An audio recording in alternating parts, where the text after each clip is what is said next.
Maithili express की शानदार प्रस्तुति।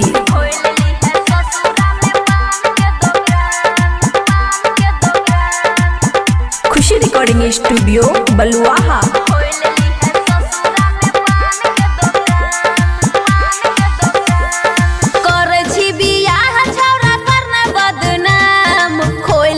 ससुरा में पान के दुकान करे छी बियाह छौरा करना बदनाम खोल ली है ससुरा में पान के दुकान।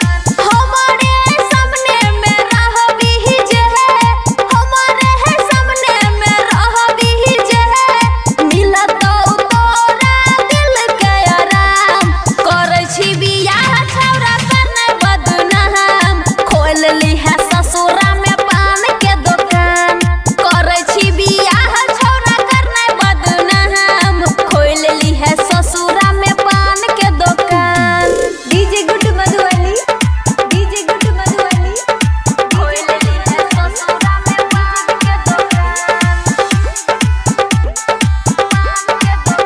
खुशी रिकॉर्डिंग स्टूडियो बलुआहा।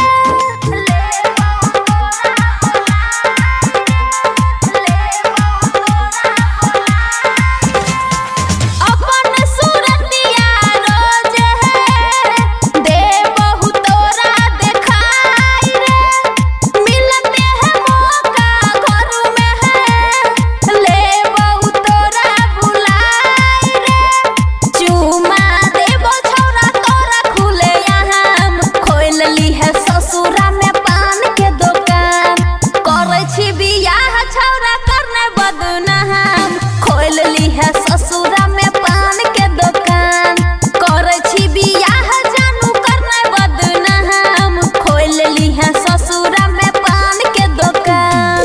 डीजे गुड मधुबनी खोल ली है ससुरा में पान के दुकान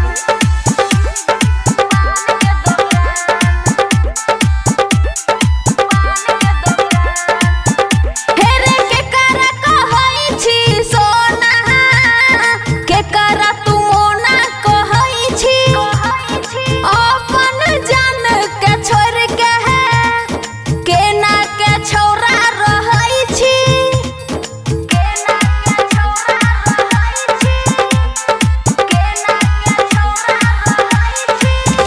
हेरे के करा कहै छी सोना के करा तू मोना कहै छी अपन जान के छोड़ के केना के छौरा रहै छी। यारवा इंदर दीपाली कहो परान खोल ली है ससुरा में पान के दुकान करे छी बियाह छौरा करना बदनाम खोल ली है ससुरा में पान के दुकान करे छी बियाह छौरा करना बदनाम खोल ली है ससुरा में पान के दुकान। हमारे सामने में रहबी जे हमारे सामने में रहबी जे मिलत तोरा दिल के आराम करे छी बियाह जानू करना बदनाम खोल ली है ससुरा में पान के दुकान करे छी बियाह बाबू करना बदनाम खोल ली है ससुरा में पान के दुकान। खुशी रिकॉर्डिंग स्टूडियो बलुआहा।